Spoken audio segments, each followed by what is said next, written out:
All right, everybody. I hope you guys have been staying put and stay safe now that we're in the lockdown period by the order of the local government here. And once again, I think that's a good thing. That's for the safety of everybody.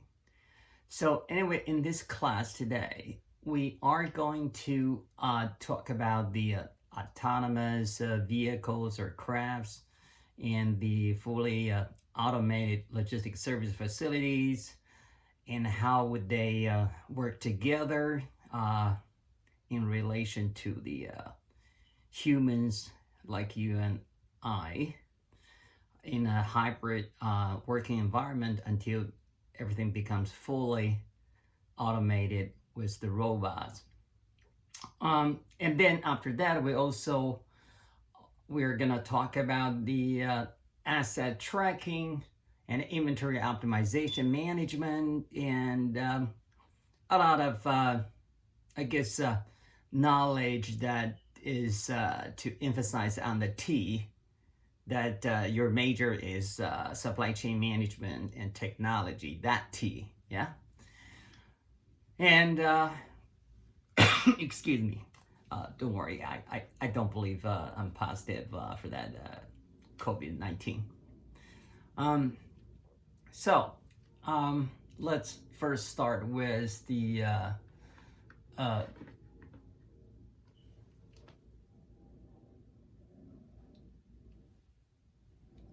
let's see. Okay. So we're talking about the technical reality and the transition process pending hybrid traffic regulating. Now that part is both about the judicial part of it, like the U.S. Legislation, or on the state and city government level. Basically, I don't know how you're gonna see this, like a drone flying around and everywhere in the neighborhood or on the highway, and they're gonna pretty much get into each other's way. When you and I, we drive, and then the autonomous vehicles, we don't really follow exactly the same logic, and nevertheless I'll respond and all that. So there has to be one, the judicial part of the regulating of this, hybrid traffic, and then the other would be the, technical, from the digital information, that sort of technology. And basically, you need to develop the interface of the robots or autonomous vehicle when we see them, basically moving about in and out of the automated logistics service facilities. The interface had to be there, right? So there has to be some kind of technical standards to comply, and then interoperable. So for those somewhat have a little more engineering background, you probably understand what that means, because we all came from the times that the standards out there, and we are in compliance with that standard. But that doesn't mean all the digital products that comply with the same technical standards worldwide actually work with each other. They may not. So at least in those days, the interface had to be developed specifically, tested with each other. So John actually knows Jack, and then say hello to each other, right? So that kind of thing. So that is basically why, personally, I see the autonomous vehicles, and we're talking about the airplanes, the surface waterborne vessels, and the submersible submarine, if you will. All of them could be entirely autonomous, but hey, what do you use them for, where and how? Especially when we talk about supply chain management, how do you make them all work together within the same system. So we're talking about operating system, we're talking about interfaces. So that will be a very big business for the new tech. It doesn't have to be startup, but I can see a lot of startup, basically getting into that business to make sure that they not only work together beautifully, but actually make sense, to offer certain specific features. Because right now, basically what it is, oh, I can do this. Yeah, do what? Exactly how, where, for who, that kind of thing. So that was that. And then we also are going to talk about the, let me see. Okay, so where I have something really came out from, I want to say either back in 1980s or 1990s. See, we first had the ERP, right? Enterprise Resource Planning. Sound pretty good. So the ERP came out, but then the ERP needs some modules. Specifically, we will have a dedicated class to talk about the modules that actually relate to supply chain management, which is basically, namely, TMS, WMS, which, again, we're going to talk about it in the later classes. But in this case, let's go back to that point earlier I mentioned. So we have the ERP, which, at least in the United States, mostly manufacturing kind of production operation environment already implemented the ERPs, but not necessarily everybody has a TMS, which is a transportation related module, by TMS, transportation management module, by definition that's what it is. And then the all these autonomous vehicles, when they move about around your let's say either production operation facility, such like manufacturing, or the logistics service facility, what is the immediate advantage that I can think of with this autonomous thing? Well, the first advantage would be the data automatically feeding to where it should go, because all that smart thing could be smart. Basically, they rely on the data, right? So when this data stream goes into the system, the TMS, right, transportation management system module, will be able to pick up all this anonymous vehicle physical movement, the track of the flows throughout the entire process. So let's say we have a truck fully loaded with bunch of whatever your favorite foods, right, coming out of San Antonio, the market, the authentic Mexican stuff, or all over there, like Real Mexico. And hey, I may like fajitas, but I don't really know too much about Mexican food, but I'm sure some people in Texas, a lot of people in Texas actually like it. So that truck leaving a point of distribution place designated in San Antonio and coming to Houston.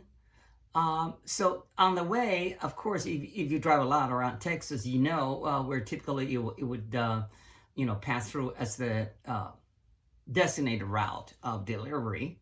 I-10 actually directly connect between San Antonio and Houston. So, but of course, on both sides, it's not I-10. Once you are into the city, you would have some kind of loop typically, or not loop, but anyway, some local, you get off the interstate highway. So we want to make sure this whole process, there's no incident. How do we do that? We keep tracking all those things. As of today, I would say most of the trucks in America have the GPS, so you can track them. A lot of websites actually supply that information with the interval of every 15 minutes, so you would see actually the physical location, because some truck drivers actually radio in and give you the false information. They're probably having beer somewhere and they don't want you to know.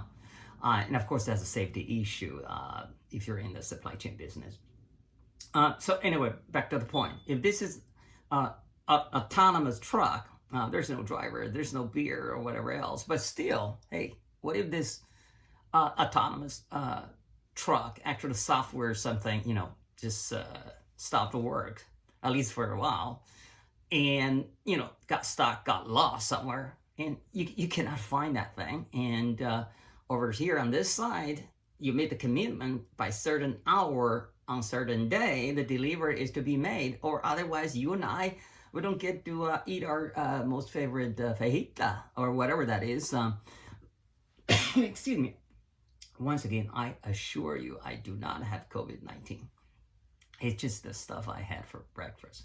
So anyway, back to that point, we keep tracking the physical movements, actually, more precisely, and track down the flow through the entire process. Okay, so that would be where our transportation management software, our system, whatever, come into the play, right? And you put that into your ERP if you are a 2PL or vendor, whatever, or both.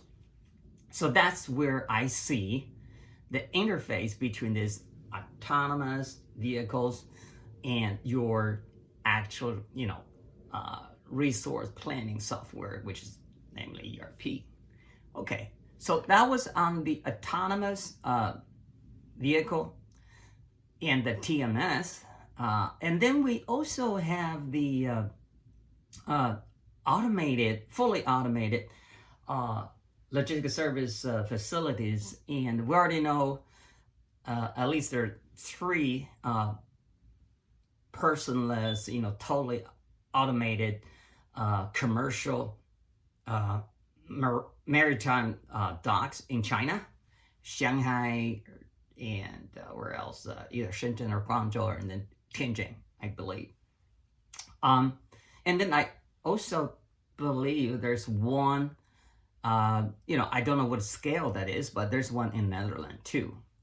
I don't think we have one here in the USA because that would be a union problem. I guarantee you that. So with all this, basically automated, no people, you don't see nobody there, goes down, but it goes, dock. With all this, the advantage is to work immediately with the WMS, the warehouse, management or warehousing management system, another module for ERP.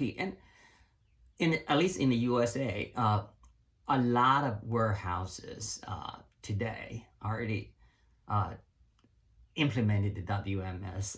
I don't know any that actually still working without. But of course, that doesn't mean I know all the warehousing operations in the United States. I'm just saying, as far as my own direct business experiences, all the American warehouses are basically working with WMS. As versus TMS is not really widely or commonly implemented and integrated into the business operation at the American enterprises as of today. So anyway, back to that, the facilities, you don't see no people, which actually make it even better. Why is that? Because at a human operated warehouse, at the entry, say the trucks, back into your shipping channel and start, you have the GAN, the gears, basically start to unload from back of the truck or whatever that is. And then, hey, this is the part you start to register with your WMS in your ERP, whether that is going to be Oracle or SAP, it works the same. Well, my breakfast. So, now that you don't have the people, the human involved in this operation, you don't worry about the data scan error. Okay, so everything's automatically something come in, back in, unload everything fully automated, and then basically put into this designated staging space, and then to from there a lot, which is a physical location that are registered in your WMS system. A lot is allocated, and then you have what they call the adherent report, which is confirming, yep, it's here, right?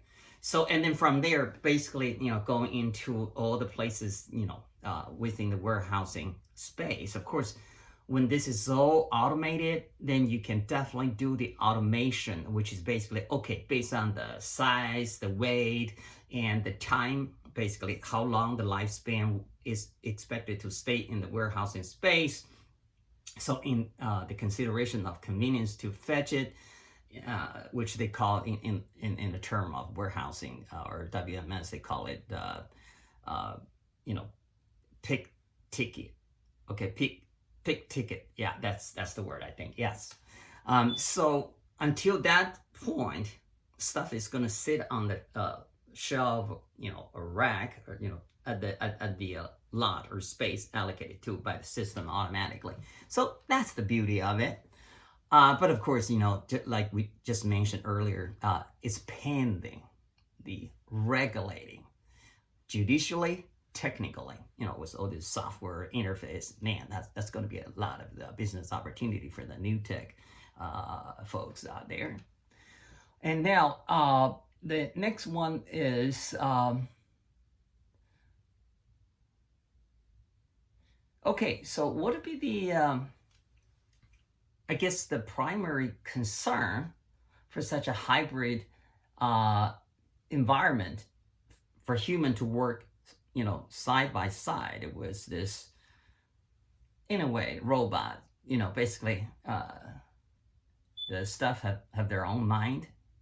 They have their own logic of thinking and doing, whereas you get emotional in their old code. Okay, so that would actually create a lot of problems. And I'm not even bringing the union problem into this, okay? But of course, if you're in a developing country and you're really worried about what do you do, when you have all this automation in workplace and you got a whole bunch of guys lining up for very humble paychecks and you just deny their opportunities? Is that socially right? Even though economically it might make sense, but there's a trade-off there. That's for the politicians to decide, whichever country you're in, right? And then we have the next part, the inventory optimization management. Okay, so optimization for who, in what, on which. Okay, it sounds like a nice word, but actually you really have to dissect that thing. I will give you some example, right? And for instance, the optimization of inventory for BOM, which is basically the building material list, developed by the engineer in a manufacturing environment. So before they begin production of any products, well designed, they need to come up with a list of the material, the components, the parts, and everything for the procurement manager and his or her subordinate to work out the procurement list. And among this list, there are certain things that's called a long lead items, which means you drop that order and the guys on the other side said, basically they say, okay, our current lead time is 18 months. Okay, if you can wait, sure. We'll throw, back up the order. And so that you need to be very careful, because when you're dealing with long lead items, you're not really in a position to negotiate price or whatever else. You want to secure the availability, right? So optimization, does it really apply on what you have by experience? Not, it is long lead item, folks. So if we miss this one, the next will be 18 months later. You don't optimize this. Basically, you just keep them there. So optimization, yes, but specifically what? So that would come to, basically the concept of when you do the optimization, right? What is the optimization objective? What do you really try to achieve? And this is not like a grand, like a macho thing. It's really very detailed, technically detailed stuff that you need to define. What is the objective of your optimization? And what is the presumption? I'll give you an example. This was within last 30 days, within a month or so, I saw on a social group, in a social group, online, there was this young professor put out a model forecast. I predict COVID-19 will be totally disappearing in 1 week. Okay. Does he, really have a model? Yes, absolutely, definitely. He does have a model. And that model concluded within 1 week, COVID-19 would be gone in a week. Well, in fact, still there today. Yeah. The trend is downturn, right? It is going down. That doesn't mean it does not come back anytime. But after that prediction of 1 week, it's still going, 2 or 3 weeks later. So that tells you about presumption. When you do a model forecast, right? You presume this, that. You got to have everything and anything all considered. If you are selective, on the data you take, but even more, your presumption is, oh yeah, this and that, and based on this presumption, my model does blah blah. Well, you could be so dead wrong. Okay, you could make yourself quite a joke there. So that was about the objective and presumption of optimization model analysis, right? And so that was for the manufacturing inventory optimization. And then the inventory optimization, let's say for retail, right? In relation to the supply chain route and the distribution center design, right? So what does that mean? Okay, so, excuse me. I really have to apologize. I keep doing this, but hey, I cannot control myself. And I'm not even going to repeat about that COVID-19 thing anymore. Between, let's say somewhere, let's say Beijing, China, right? And Beijing's not the port. Beijing would have to go to Tianjin as the nearest big seaport. And then from there, get on the ship, and then coming into, let's say, Houston. Okay, that's where University of Houston is proudly located. Okay. And from Houston, we have to go to the Port of Houston, City Dock, or whatever in the Houston area. We have to go to San Antonio in this case. So that is a route design, right? But then in Houston, when it comes down, off from the ship, maybe it goes into DC, which is basically distribution center, a hub, regional, and goes to different places. In addition to San Antonio, it could be Austin, Dallas, Fort Worth, whatever else, basically. So the distribution center had, I don't know, maybe 100 shipping channels, all the trucks, basically satellite, spreading out all over. So here is the inventory. If we're talking about retail, all those, let's say a chain store, let's say Target, Walmart. Of course, Walmart have their own supply chain operations, but just randomly picking a name that you could recognize. So the retail are out there waiting, right? So they're supposed to basically keep everything on stock. And in particular, this COVID-19 thing, a lot of places you may experience a little panic when you try to locate, let's say, bottled drinking water or some canned food, some pasta, related stuff, basically for people to hang, in their house for 2 weeks, don't come out, that sort of thing. So the stock on shelves, a lot of them, not all of them, but a lot of them are empty, at least for a couple of days, or even, just down to a few hours of the day. So that comes to the replenishment of the shelves for the merchandise. So that's supply. Ideally, optimization. Ideally, the shelf should always be kept at the same amount of merchandise in the very subcategory, right? So here is the optimization, the supply between the retail, points and the DC, right?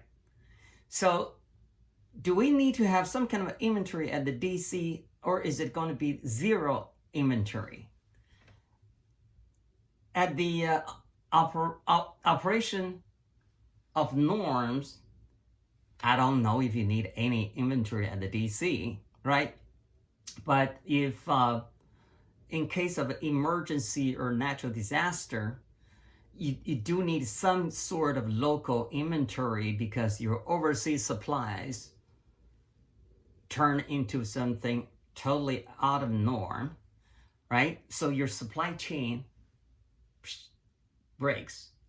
Wouldn't that be ideal to have some kind of local inventory as some of the DC, or right next to the DC, some warehousing?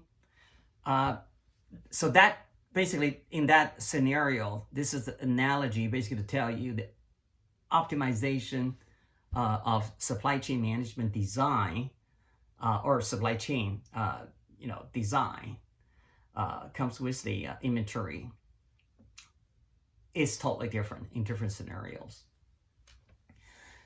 And we have optimization of inventory for reverse logistics. So what does that mean?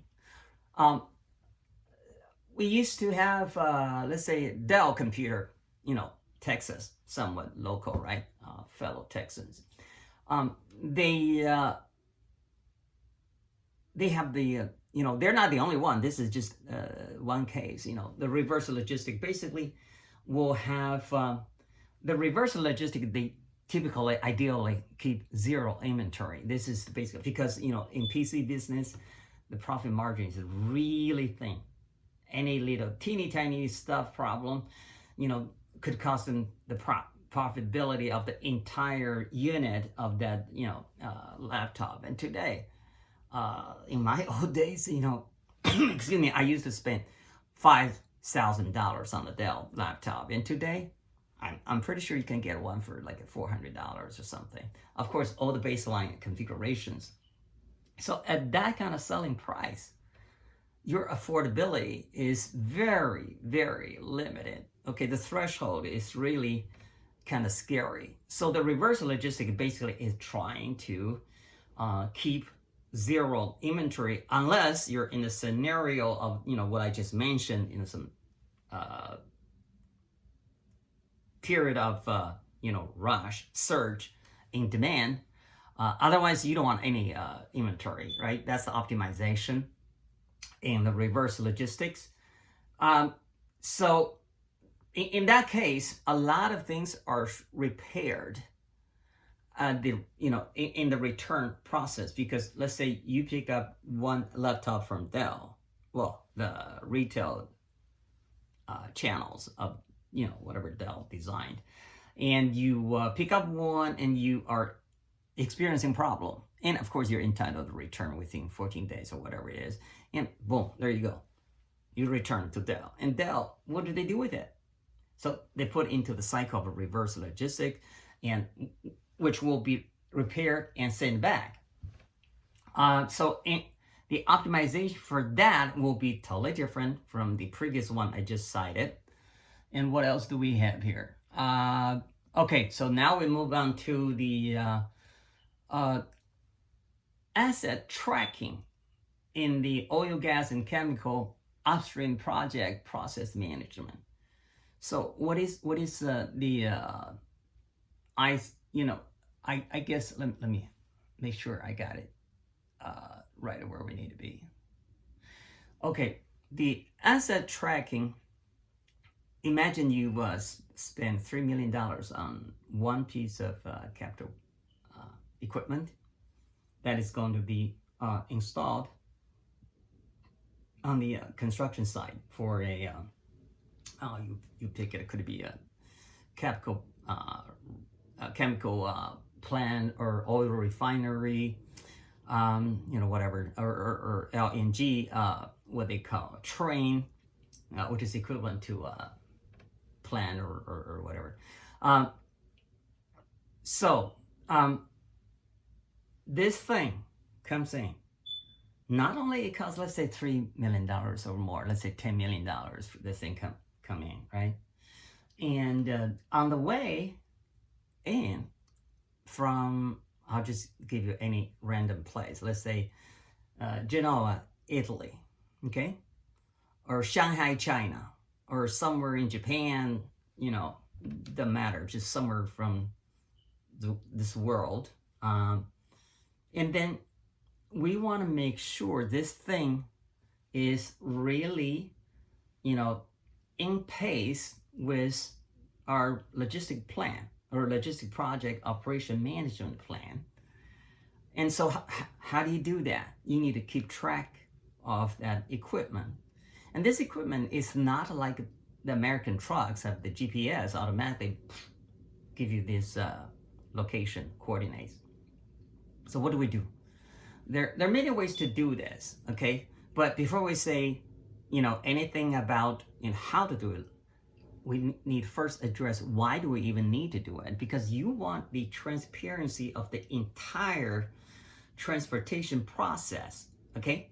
So from point A to point Z and all the nodes in between, has the thing arrived at this, after it came out of the point A, which is the fabricator, manufacturing place, and then the B, which is the first point where, it checked into and register, right? And then boom, boom, boom, boom, boom, until it sit in the construction site or, lay down yard designated.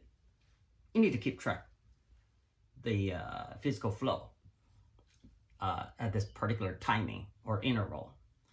So that's what asset tracking, and the purpose of that is for the transparency, online transparency of the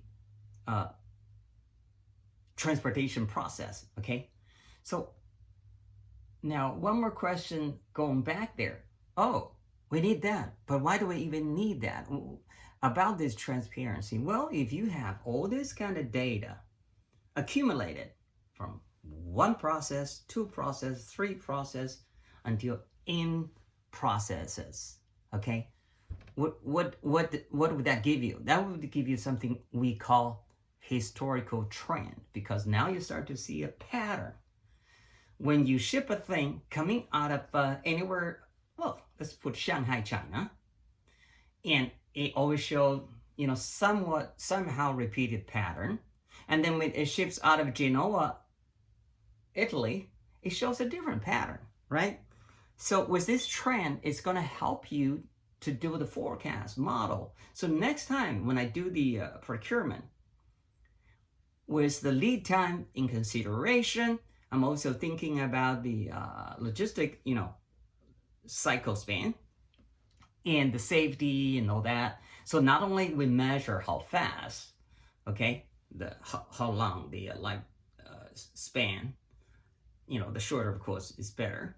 But also we measure how many incidents incurred in this process.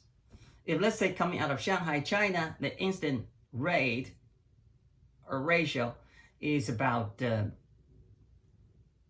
5%. And coming out of Genoa, Italy, it's 3%. I'm just throwing some random number, really have no base, in fact, to support that claim. And this is not even claim, it's just presumption. Oh, actually, just, set it there in a scenario, okay? Totally groundless. But if we already have two numbers here, right? One is the ratio 3%, the other is 5%. Which would you really pick if you were talking about $7 billion US project? Do I really care that much about the freight? Not really, because I want to, a safer, which is basically lower incident rate, so that it's not even about, how much would I spend on repairing the damage, because you don't spend nothing on the repair. Okay, it's all warranted by, and basically the risk is underwritten by the cargo insurance. But the problem is you lose time. When you lose time in the oil bit, upstream business, you lose the operational revenue.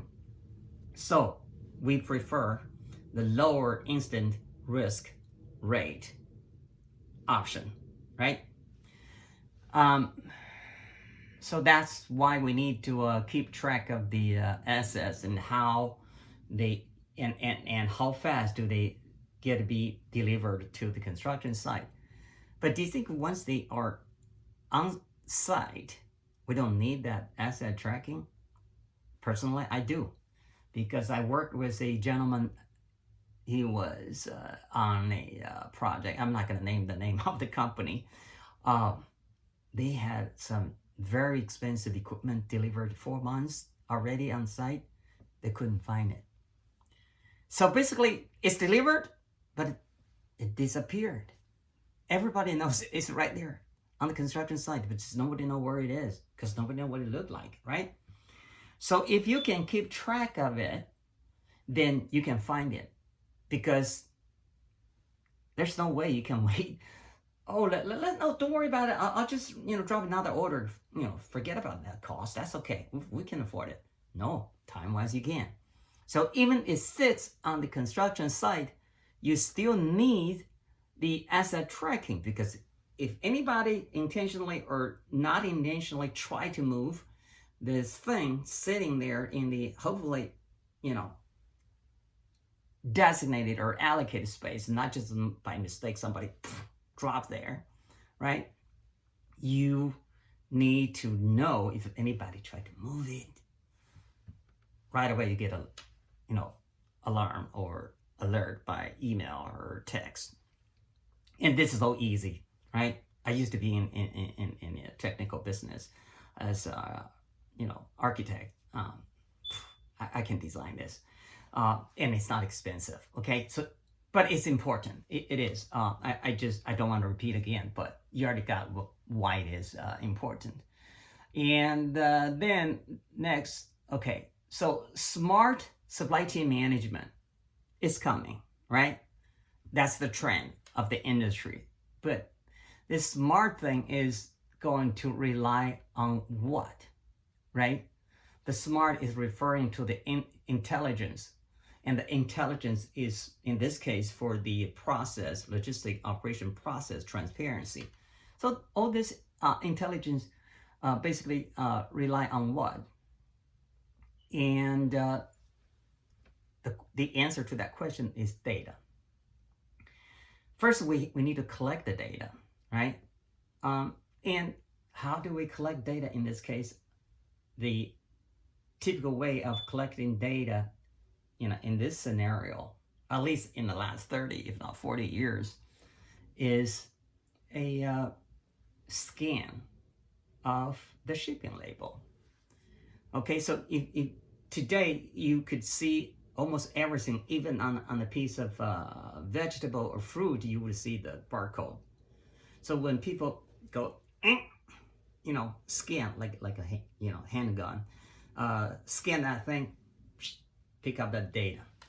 So that barcode actually has a lot of information there, or precisely data. So that's how you pick up the data. or data collection. And with this data, like, what are you going to do with the data? If you have no use of the data, then it's really just a waste of time, money, and everything, right? So you need to do something with the data, but not all data are good data, especially after you have the big data coming in, which you basically just collect, grab from everywhere. A lot of data. What do you do with it? First, you do what we call data cleansing. You have to determine what is a good data that I can use, what is a bad data. Psh, toss it, right? Data cleansing process. So, back to that. So, when you have the data scanned, collected, and of course you have what they call data mining. If you were in the computer science classes, they typically should, I don't know if they still do, teach you about what they call crawler, which is go get the data. And this is long before the big data concept came out, right? So you scan and then you do other data collection. You have all this data basically collected and archived. And then you have to sort them through, right? And so with all this data, after we cleansed and we decided what is good data, what is bad data, what do we do now? We start to do model analysis, okay? I mentioned about historical trend and the other things. Basically, what you're trying to see is the pattern, right? And then what do we lots of time use? It doesn't have to be that. It could be more than that. Operation research, right? We use that for the model analysis to arrive at what we believe is optimized solution, whether that is for the delivery routes or space, utilization optimization, or inventory optimization. Basically, that can all be, well, in most cases, be covered by operation research model analysis. And hey, today we're loaded with a bunch of T's, the technology for supply chain management. And then, so the next thing is, what we just talked about what happened in the last 30 years to today, right? And then supposedly coming up is going to be all automated online procedure. So what need to be happening before we actually arrive at automated online procedure? You got to streamline the process of operation everywhere and turning it into best practice based SOP, right? Which is, standard or standardized operation procedure, meaning basically you institutionalize a streamlined operation process. Without this, John basically punched the clock and came into the workshop, started doing things his way, totally being John. And then he punched out for the shift, and next guy, Jack, started his process of his own personality, totally reflected, okay? So between the two guys, the process is different. It shows variation. So if you start to measure the production result down the line at the end, you can see the difference in production efficiency, right? So if you actually measure, you will see the differences. So would there be a preference between these two guys? I'm not talking about personal preference, but just, in terms of the pure technical term on the production efficiency. Of course there is. Of course there is. So if John is better in certain way and Jack is better in another way, between the two, we merge and we streamline into a what we call SOP on a develop the best practice. So John, I'm sorry, you're gonna have to sacrifice your little personality. You're gonna have to get with the program. And Jack, same goal for you. You both have to learn how to do this in the best way, even though Oh, I've been doing this for 30 years. I know how to do it. Yeah, I'm sorry. You're going to have to learn the new way. That is best practice based SOP. Why do we need that? Because once you put everything online, you don't need anything that's less than perfect, right? So you want something striving for, close enough to perfect.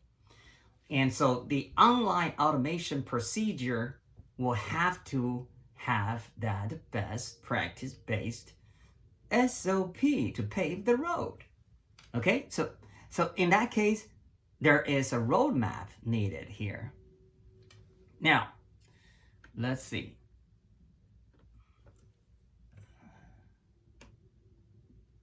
Uh-oh. Okay, so now we already talked about all that process and all that. So specifically and technically, what do we do and how do we do this, asset tracking?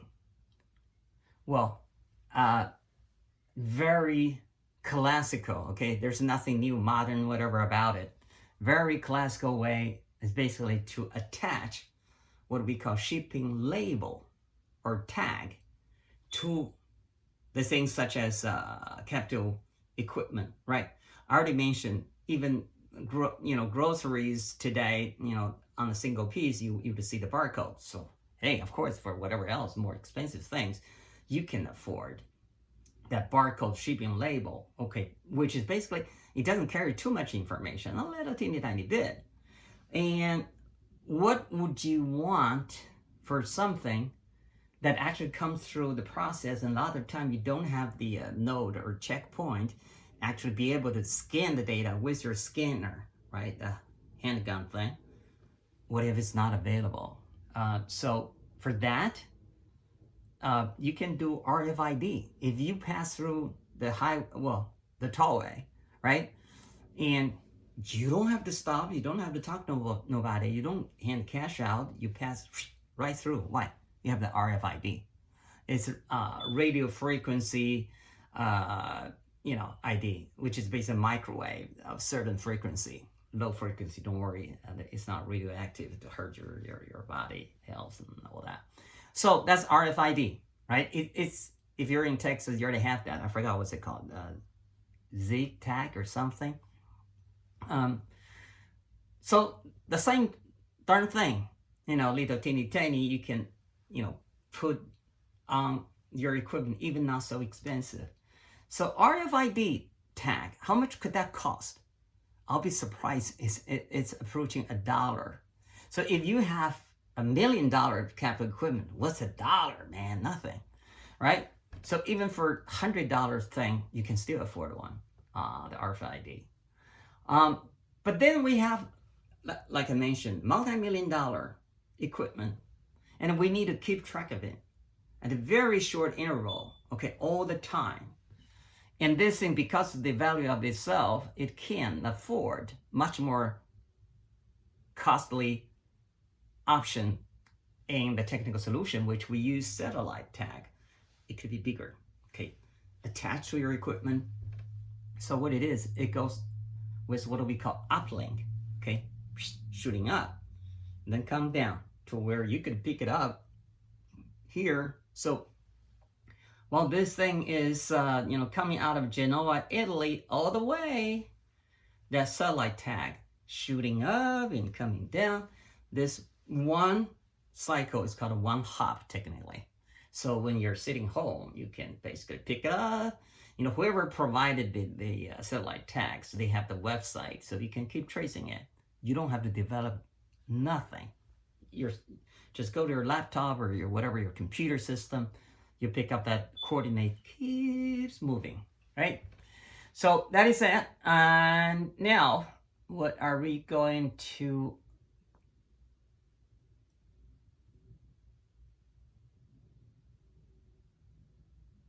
Okay, so we talk about all this process of delivery, right? The pre-carriage, main carriage, and on-carriage, and then boom, this thing is finally arriving at the construction site. So what problem do we have, which I previously mentioned before more than once that on the upstream construction site, typically there are more than one single awarded EPC. And each of them will subcontract at least one 3PL, right? So you would have more than one 3PL working on the same construction site, each operate in its own little silo.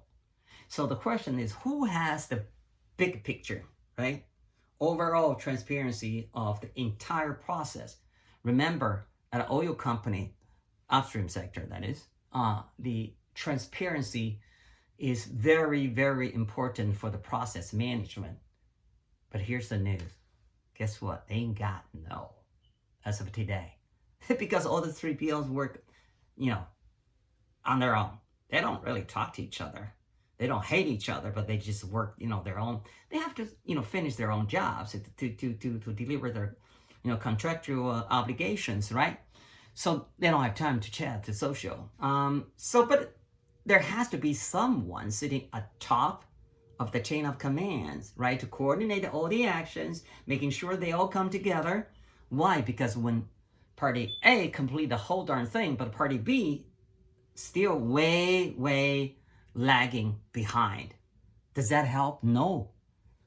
The completed part B can sit there and watch. All right, my job's done. And let's look at you.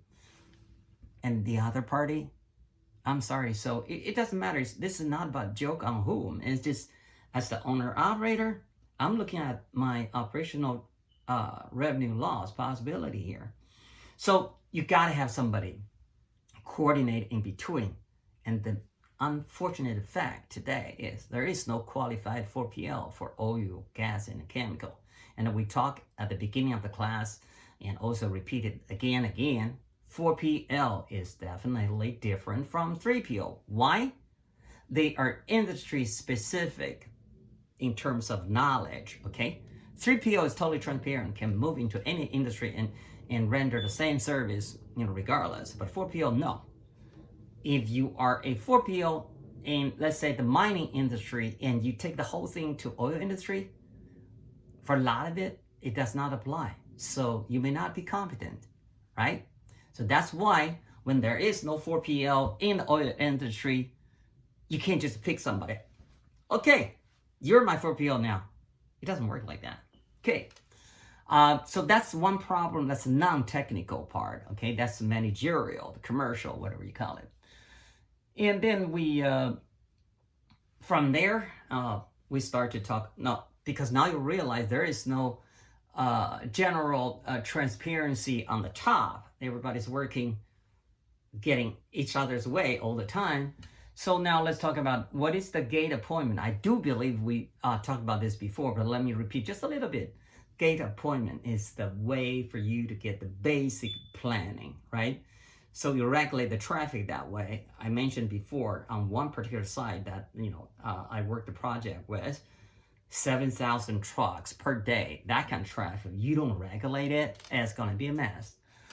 So basically you tell them, on this specific day, specific, time slot, down to the minute, you are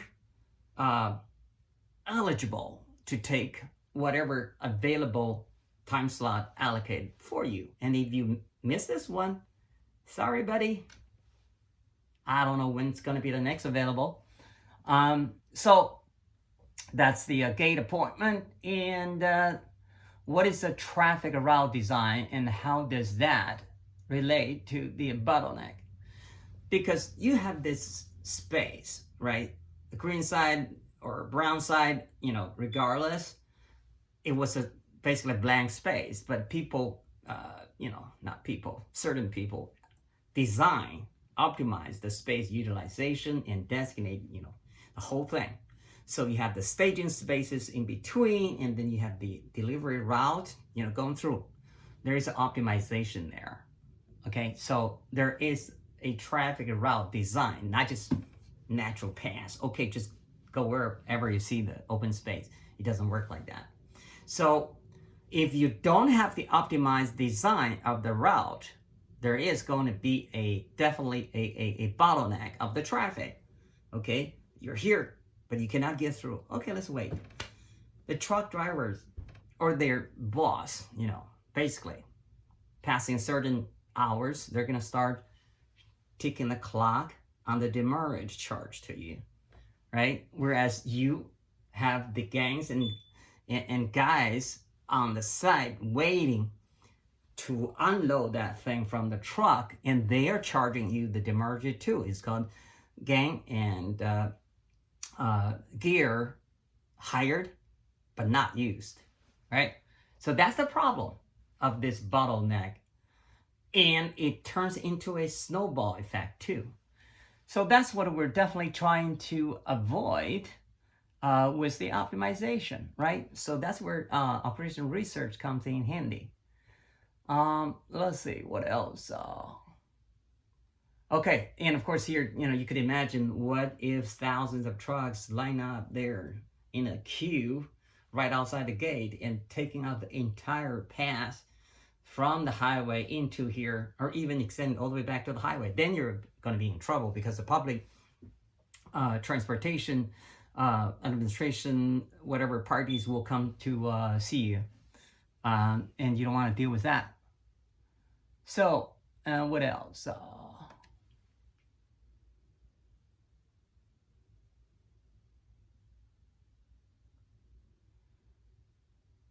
We already covered quite a few there. And then the capital equipment. Okay, so actually a lot of capital equipment, the manufacturer requires what they call a cycle test. Because if you have an engine, marine engine for your little boat, and you leave that thing not in use for 10 years, do you think it's still worth like a charm every time you turn? Maybe, maybe not. And so the capital equipment sitting, because I want to say upstream project, typically it takes, in most cases, more than 9 months, sometimes, expand into like even 2 years. So during the whole time, this thing sit on the construction site and nobody touched it. By the time you want to use it, you don't know if it's still working. So cycle test referring to every once in a while, you plug that thing into the plugs, so run the whole electrical cycle. So this thing, make sure it works. So you do that regularly in certain required interval between each time you run such a test. And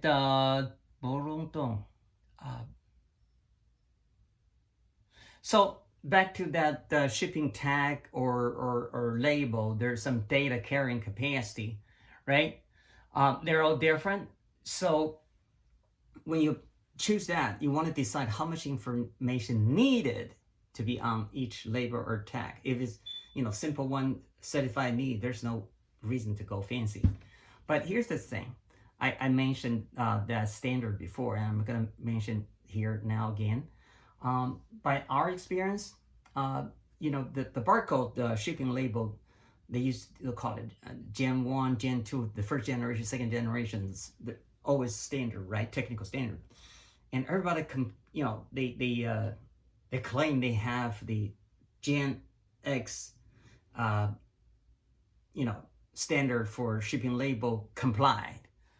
But voila, the problem is, between different parties, the shippers and you, the consignees, that shipping label was a Gen X, exactly what you want them to have, and they put that shipping label there. But when it arrived, you try to scan.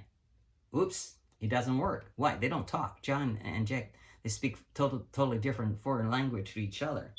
So that means that you have to run the interoperable, test. And so you might want to nominate certain brand from certain manufacturers, not because who's better. You just, make sure they all use the same, so that you avoid this problem of not interoperable, right?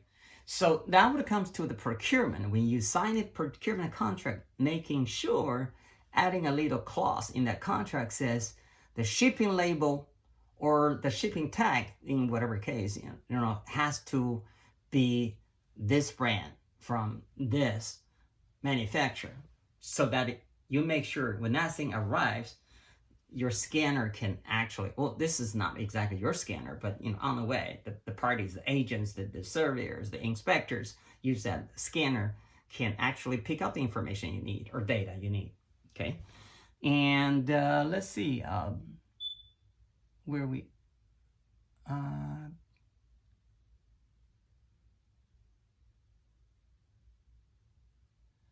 so we already talked about the TMS and WMS, and then this data collecting scanner thing, and then the now we're back to inventory optimization management. So how do you do that? We have the inventory surplus, okay? Things we ordered from BOM, and somehow something happened, did not use it, sit in the warehouse 2 years, 3 years, and keep going on, right? If chances are, it really depends on what kind of manufacturing. A lot of heavy manufacturing, you never have the same order repeating, okay? They're never going to be the identical orders, so the BOM will be different. So there are certain things you ordered, you didn't use, and you will never actually be able to use again. So common wisdom says, dump it, right? Of course, your boss said, hey, we can't just give it away. Salvage that for whatever dollar you can get. So that comes to the question, what is the option? Do we do that? In every state, the state government has a disposal of some kind of database. And this has been going on for a long time, long before you were born. So you go to that database and you drop that thing there, and hopefully someone will come up and say, hey, I could use that. Really depends what it is. But if like those little electric devices, you can sell them like a hot cookie, right? But not if this heavy, manufacturing big stuff. Not a lot of people don't need it. That's one option to get rid of it. And then there's a big manufacturer, it used to be number one in the world, but I'm not going to name the name. I don't want to get any lawsuit against me. They have a way to do this. Before the last day of the fiscal year, they, file the tax return. They sell it to, looks like a random Joe somewhere who has a little, lot or yard fenced. So this thing actually costs a lot of money, but sell this jack for $1. What really, excuse me, Jack is doing is buy it and put on this cheap, lot of space, and later wait to sell back to the big manufacturer, probably for $500,000. That's how it works. And then there's this big oil company, again, I'm not going to name names. They actually have a team of experts trying to find the market for the thing sitting in their warehouse, taking up the space, paying the inventory tax and all that. Hey, it's just different business philosophy. There's no good, bad. It's just different. I'm just basically showing you all the different ways of doing the same thing. And, okay, what else here? Okay, yeah, of course, all this, basically involve the planning and the execution, and pretty much the planning and execution, there's too much to take time, so I don't want to get into it in this class, but we will have a TMS and WMS dedicated class, and I'll talk more about the planning and execution over there, because basically that is the planning software, right? Okay, so other than that, what I want to say is stay put, stay safe at home where you belong, okay? Comply with the city government order, right? Lock down. Okay, baby, lock down. Do whatever that is appropriate and proper in your home. Ciao.